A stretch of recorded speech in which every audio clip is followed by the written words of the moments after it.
ខ្ញុំកំពុងតែស្ដាប់ឪពុករបស់ខ្ញុំសូត្រធម៌លេវអាវរបស់ខ្ញុំក៏បានរបេះព្រោះថាដើមទ្រូងរបស់ខ្ញុំមានទម្ងន់ជាង30គីឡូក្រាមនាងនេះពិតជាគួរឲ្យស្អប់មែន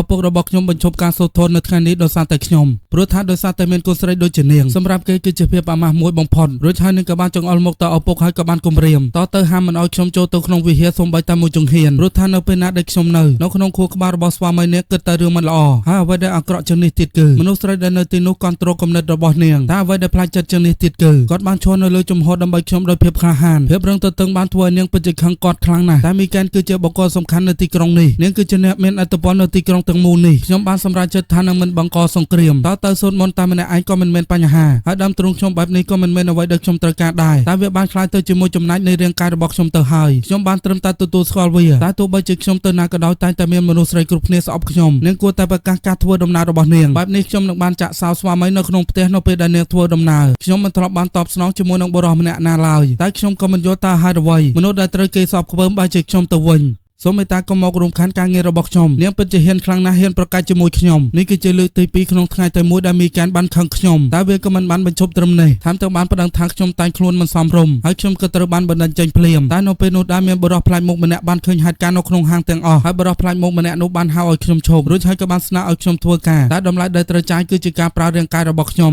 បានដើរទៅរកឪពុកដោយភាពតានតឹងចិត្តព្រោះខ្ញុំត្រូវការរកការងារថ្មីខ្លាំងណាស់តែសម្រាប់ការទាមទារដោយគ្មានហេតុផលបែបនេះខ្ញុំក៏បានបដិសេធដោយដាច់ខាតពួកយើងប្រូទៅទីក្រុងផ្សេងបានទេអញ្ចឹងក៏ប្រញាប់ទៅហើយមីកានក៏ត្រូវការប្រើលក្ខខណ្ឌជាមួយនឹងពួកយើងដែរនាងបានក្តាប់លុយនៅក្នុងដៃតែមិនមែនមកដាក់ក្នុងទូបរិច្ចាគនោះទេតែគឺដើម្បីឲ្យខ្ញុំទៅវះកាតប្រើលុយនេះគឺដើម្បីបញ្ចុះទំហំដើមទ្រូងរួចហើយនាងក៏ចាប់ផ្ដើមផ្ដោតសម្ពាធឲ្យឪពុកប្រាប់ថាការគេចទៅទីក្រុងផ្សេងក៏មិនមែនជាការកែបញ្ហាពិតប្រាកដដែរតែខ្ញុំបានតវ៉ាគ្រប់យោបល់របស់នាងខ្ញុំកាត់មកបែបនេះមិនអាចបង្ខំធម្មជាតិបានតែបើសិនជាស្វាមីរបស់នាងមិនស្មោះត្រង់នៅថ្ងៃណាមួយប្រកាសជាកាត់រឿងខ្ញុំបានឈរលើជំហរដែលមានហេតុផលតែមីកានមានទម្លាប់និយាយឲ្យត្រូវតែធ្វើខ្ញុំនិយាយជាលើកចុងក្រោយនេះមិនមែនជាការពិភាក្សាតែគឺជាពាក្យដាច់ខាតតែនៅស្មានមកដល់ថានៅពេលដែលនាងបានបើកទ្វារក៏បានជួបជាមួយនឹងស្វាមីគេកំពុងតែនៅជាមួយនឹងស្រីផ្សេងទៀតទង្វើបែបនេះធ្វើឲ្យមីកានឈឺចាប់ដូចជាយកកំបិតមកចាក់នាងគិតថាខ្ញុំនឹងសើចចំអកឲ្យនាងនៅក្នុងរឿងនេះតែខ្ញុំបានជាអញ្ជើញនាងទៅហាងកាហ្វេដែលនៅក្បែរនោះមានអ្វីថាកាហ្វេមួយកែវមិនអាចកែបញ្ហាបាននោះទេ